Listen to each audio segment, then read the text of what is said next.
बेंगलुरु के महालक्ष्मी केस को लेकर चर्चाएं जारी है। इस कहानी की शुरुआत उस दौरान हुई जब 21 सितंबर को फ्रिज से लाश के टुकड़े मिले। इसके बाद यह कहानी 25 सितंबर की सुबह ओडिशा के भद्रक जिले में मिली एक दूसरी लाश पर जाकर खत्म हो गई। यह कहानी इसलिए भी हैरान करने वाली है क्योंकि बेंगलुरु में रहने वाली 29 साल की महालक्ष्मी का कातिल मिल तो गया लेकिन मुर्दा। ऐसा इसलिए क्योंकि उनसे पुलिस की गिरफ्त में आने से पहले ही अपना जीवन समाप्त कर लिया।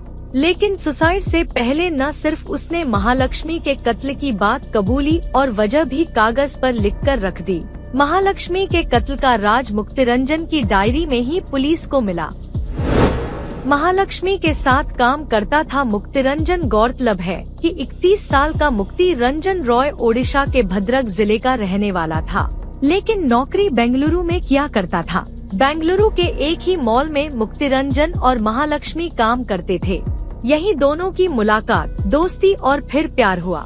आइए आपको बताते हैं कि खुदकुशी से पहले मुक्तिरंजन रॉय ने अपने सुसाइड नोट में क्या लिखा था। मैंने अपनी प्रेमिका महालक्ष्मी को 3 सितंबर को मार डाला। मैं उसके बर्ताव से ऊब चुका था। कुछ पर्सनल मैटर पर हम दोनों के बीच झगड़ा हुआ और इसी झगड़े के दौरान मैंने उसे मार डाला। कत्ल के बाद लाश को ठिकाने लगाने के लिए मैंने उसके टुकड़े किए थे।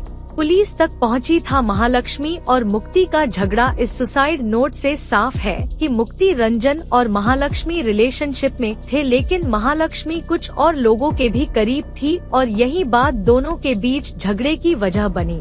यहाँ तक कि दोनों की लड़ाई पुलिस तक भी पहुँच गई थी और पुलिस से चंगुल से छूटने के लिए 10,000 रुपए की रिश्वत देनी पड़ी। मुक्ति ने सुसाइड नोट में लिखा है कि पहले महालक्ष्मी ने उसे मारने की कोशिश की थी, लेकिन गुस्से में उसी ने महालक्ष्मी का कत्ल कर दिया।